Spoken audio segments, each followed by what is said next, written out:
ও ইমানদারেরা শুনে নাও, আমি দিলে যেটা বসাবো, অন্তরে যেটা বসাবো, আমার অন্তর থেকে ওটাই বেরোবে। অন্তরে যেটা বসাবো ওটাই বেরোবে।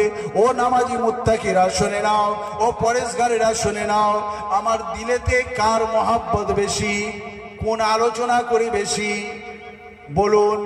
যে আলোচনা, যে জিনিসটা আপনি অন্তরে বসাবেন, সেই জিনিসটা আপনার মৃত্যুর সময় কিন্তু ওটাই বেরোবে, অন্য কিছু বেরোবে না।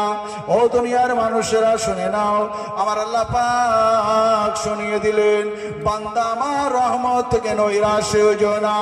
যত গুনাহ করেছো আমি আল্লাহ তোমাদের জিন্দেগির সমস্ত গুনাহকে আমি মাফ করে দেবো। জোরে বলে সুবহানাল্লাহ। আর একটু জোরে হবে না সুবহানাল্লাহ? একজন বড় মস্ত বড় ডাকাত